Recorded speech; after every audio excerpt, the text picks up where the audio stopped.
नमस्कार। जो उत्तर पश्चिम मरुस्थलीय प्रदेश था उसका नेक्स्ट पार्ट लेकर हम हाजिर हैं।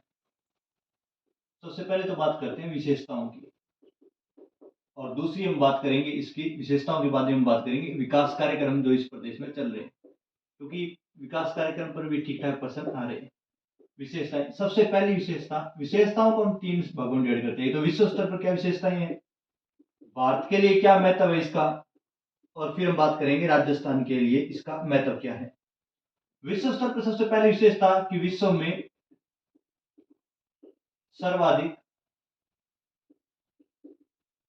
जैव विविधता वाला मरुस्थल, जैव विविधता वाला मरुस्थल। अगर पूछा जाए विश्व में सर्वाधिक जैव विविधता वाला मरुस्थल कौन सा है, तो थार का मरुस्थल है।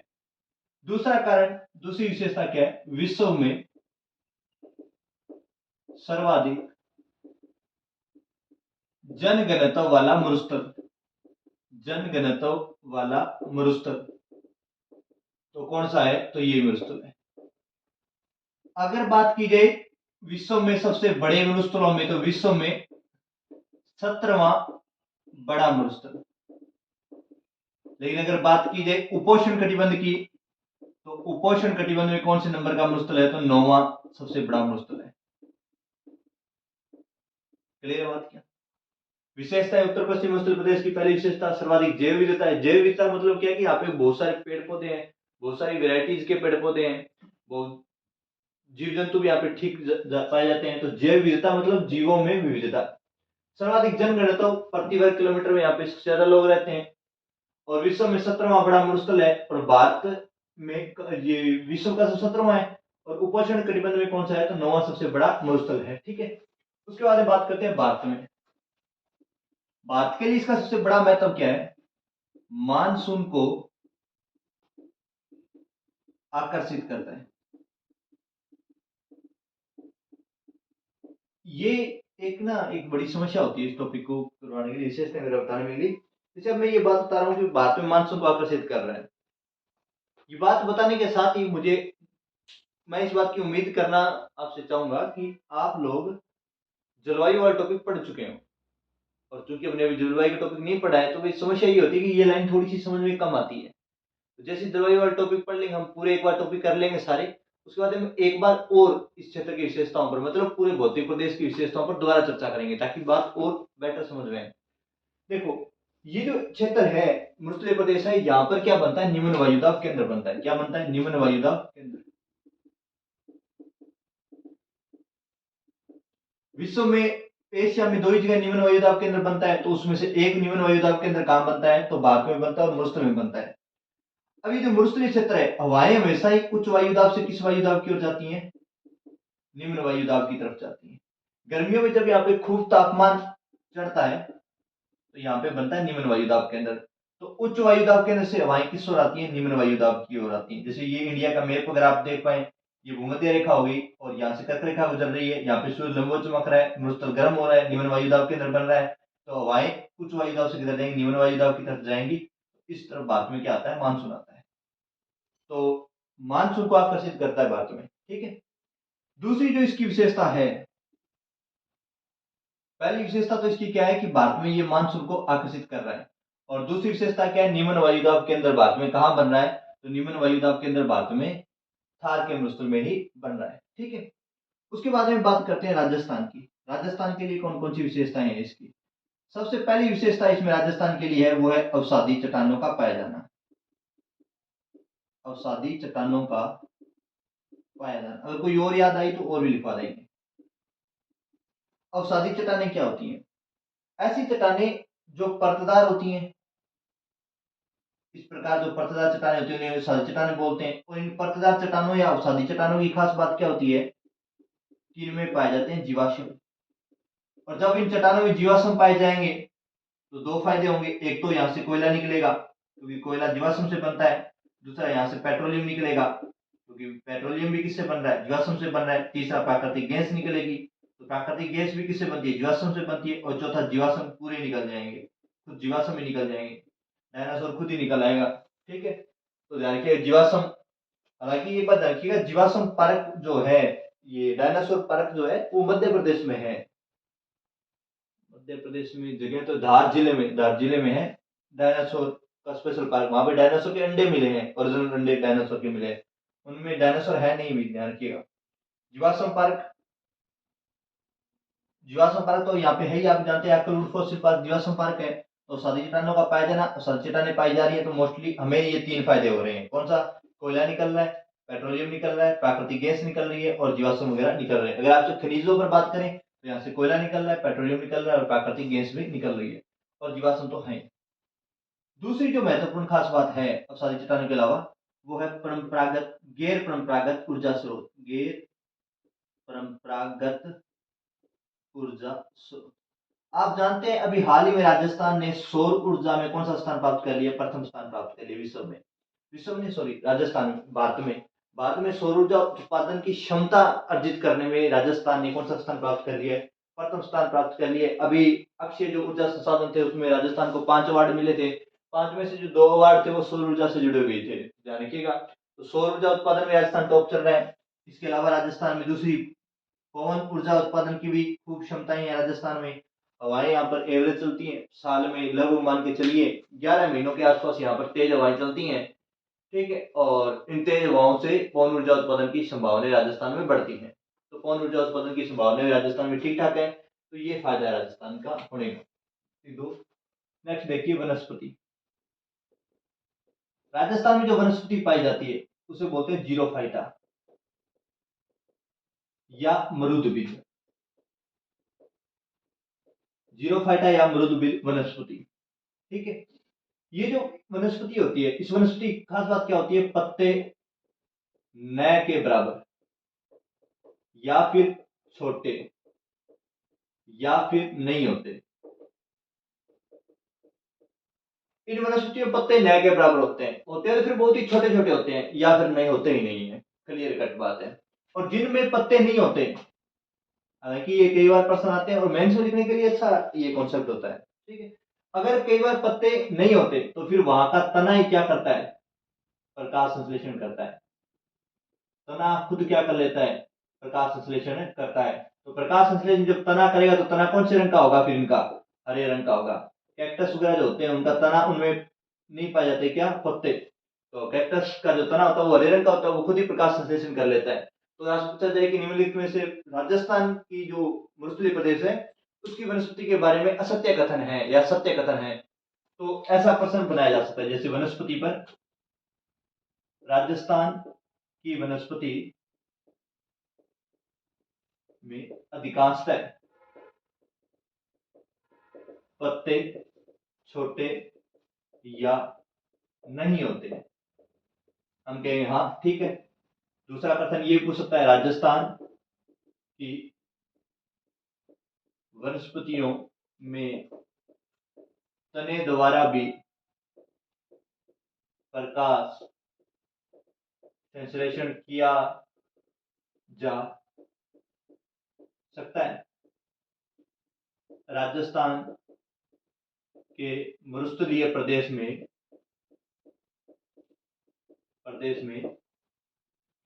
विरल वनस्पति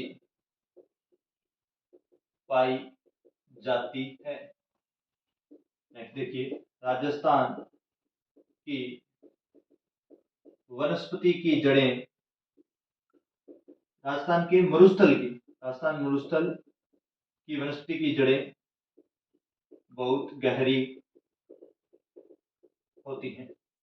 तो कौन सा राजस्थान वनस्पति के बारे में, राजस्थान मरुस्थल की वनस्पति के बारे में असत्य है या सत्य है? असत्य देख लेते हैं, चलो।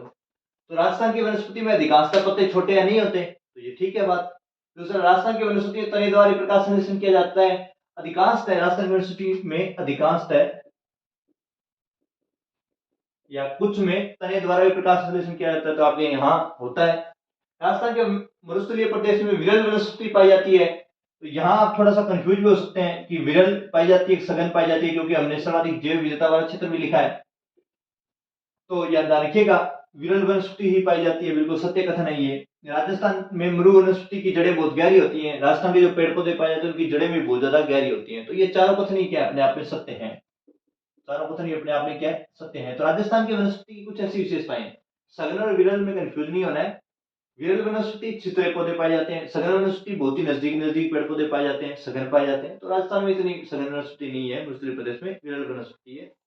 और अगर आप जैव विविधता वाले कॉन्सेप्ट पर बात करेंगे तो देखिए, हमने वो जो जैव विविधता वाली ये जो बात की, ये सापेक्षता के सिद्धांत पर बात की। सापेक्ष है, ये निरपेक्ष मामला नहीं है।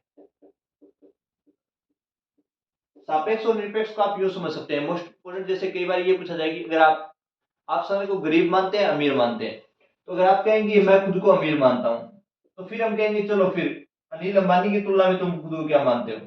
अनिल अंबानी है, हाँ अनिल अंबानी। तो तुम कहोगे अनिल अंबानी की तुलना में तो बहुत ज्यादा कम है।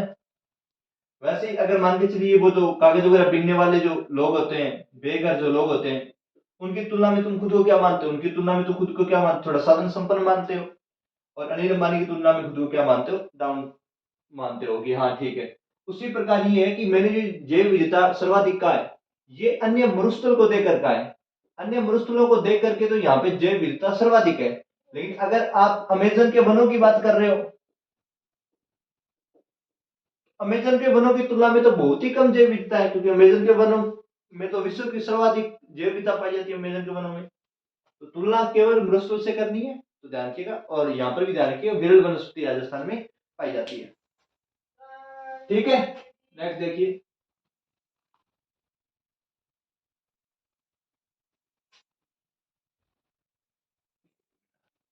ठीक है, तो राजस्थान में कौन सी वनस्पति पाई जाती है? तो जीरोफाइटा या मरुदुभिद वनस्पति पाई जाती है। ठीक है, नेक्स्ट देखिएगा। मिट्टी, कौन सी मिट्टी पाई जाती है इस मरुस्थल में? तो एंटीसोल। कौन सी मिट्टी पाई जाती है? एंटीसोल। एरिडोसोल भी पाई जाती है। मिट्टी राजस्थान में कौन सी मिट्टी पाई जाती है? तो एंटीसोल या एरिडोसोल। एंटीसोल और एरिडोसोल थोड़ी सी अलग अलग है, पर राजस्थान में सर्वाधिक कौन सी मिट्टी पाई जाती है? तो एंटीसोल मिट्टी सर्वाधिक पाई जाती है। राजस्थान में सर्वाधिक कौन सी मिट्टी पाई जाती है? तो एंटीसोल मिट्टी राजस्थान में सर्वाधिक पाई जाती है। 3 4 और उसके बाद बात करते हैं राजस्थान की विशेषताओं में। अब बात कर लेते हैं फसल की नहीं, वनस्पति में घासों की बात कर लेते हैं। घास से देखो, इस एरिया में कौन सी घास पाई जाती है? तो सेवन घास जैसलमेर में लाठी सीरीज क्षेत्र में पाई जाती है। कौन सी सीरीज क्षेत्र में? लाठी सीरीज में सेवन घास। ठीक है, इसके अलावा तो सेवन घास कहाँ पाई जाती है? तो जैसलमेर। अगर सीधे पूछे सेवन घास कहाँ पाई जाती है, तो जैसलमेर में।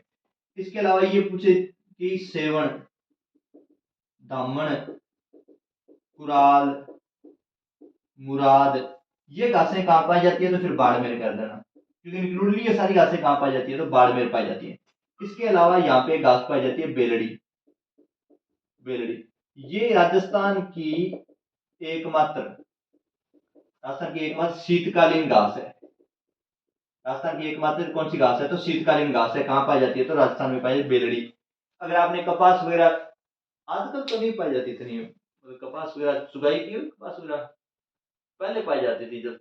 तो जनरली क्या होता था कि जैसे महिलाएं वगैरह, जैसे कपास वगैरह शाम का टाइम हो गया, अब पशुओं के घास वगैरह उखाड़ना है, तो मोस्टली वो क्या करती थी, ये बेलड़ी वगैरह इकट्ठी कर लेती थी। ठीक था ये कॉन्सेप्ट भी। फिलहाल तो इतनी नहीं देखी मैंने। काचरी वगैरह लिख दूं या बहुत है? ठीक है, घासें, फलों वगैरह में काचरी लिख लेना भी तुम।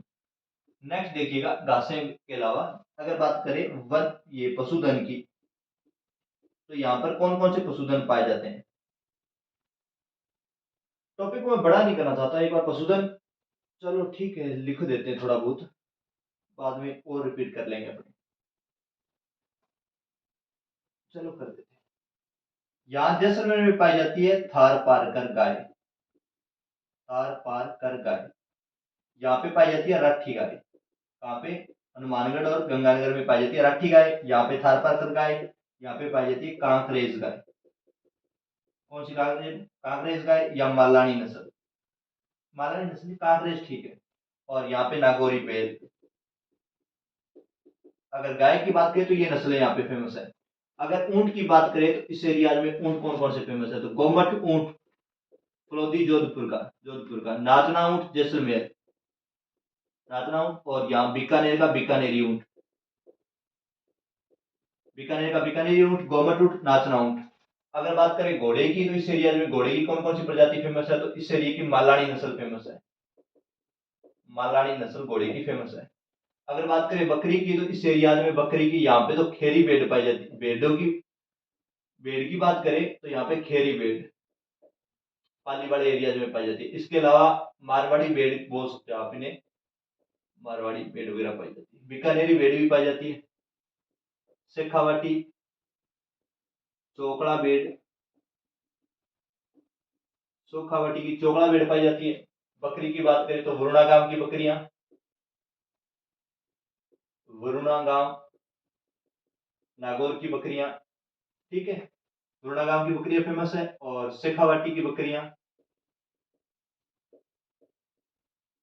बिना सींग की बकरियां होती है, पाई जाती है। इसके अलावा बकरी पशुधन हो गया, और पशुधन से मिट्टी वनस्पति वगैरह हो गई है, ठीक है। तो ये राजस्थान के मरुस्थल की प्रमुख विशेषताएं हो गई है। हाँ, जिले देख लीजिए, पशुधन हो गया, सेवन देखिए जिले। इस एरिया में जो जिले पाई जाती है, जैसे पलाया बोलते हैं कुछ जिलों को, इन्हें रन भी बोलते हैं। रन फेमस है, थोब रन, बाप रन, थोब रन, बाप रन। तो थोब कहाँ है, बाड़मेर में। थोब रन कहाँ है, बाड़मेर में। बाप रन कहाँ है, तो जोधपुर में। ये जिले हैं। इसके अलावा इस एरिया में जिले, ये अबुझ जिले होती है, अस्थायी जिले होती है। कौन सी जिले होती है, अस्थायी जिले। इसके अलावा यहाँ पे जो तालाब वगैरह होते हैं उनको सर बोलते हैं शेखावाटी क्षेत्र में। ये तो जैसलमेर बाड़मेर वाले एरिया में पाई जाती है। तालाब वगैरह को क्या बोलते हैं, सर बोलते हैं। कहाँ, शेखावाटी क्षेत्र में, ठीक है। तो पलाया रन और सर तालाब हो गया। चलिए, इतना बहुत है इस विशेषताओं में। तो विश्व में सर्वाधिक जैव विविधता वाला मरुस्थल हो गया, विश्व में सर्वाधिक जनघनत्व वाला मरुस्थल हो गया, विश्व में 17वां बड़ा मरुस्थल हो गया, उपोष्ण में 9वां बड़ा मरुस्थल हो गया। भारत में मानसून को आकर्षित करता है। इसके अलावा भारत में आज सुबह ही हुई थी मावठ।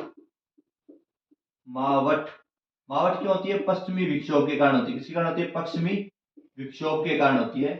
तो पश्चिमी विक्षोभ को आकर्षित करता है। और यहाँ मावठ के लिए जिम्मेवार कौन है, तो मरुस्थल है।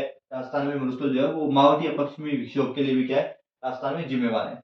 इसके अलावा एक बात और देख लीजिएगा, वो वेरी वेरी मोस्ट इंपोर्टेंट है। आप जानते ही हैं, एक अंतरराष्ट्रीय सीमा है, कौन सी, रेड क्लिफ। रेड क्लिफ रेखा भी कहां से गुजरती है, राजस्थान से गुजरती है। राजस्थान से रेड क्लिफ रेखा गुजरती है। इसके अलावा और बहुत सारी इंपॉर्टेंट बातें हो जाती हैं राजस्थान की, क्योंकि मरुस्थल ये मानसून को आकर्षित कर रहा है, तो बहुत सारी चीजों को आकर्षित कर रहा है, बहुत सारी चीजों को रेगुलेट कर रहा है। तो वो हम जो मानसून टॉपिक पढ़ेंगे तो ठीक समझ लेंगे। राजस्थान में अवसादी चट्टानें पाई जाती हैं, पर्दा चट्टानें, इसलिए कोयला, पेट्रोलियम, प्राकृतिक गैस और जीवाश्म पाए जाते हैं।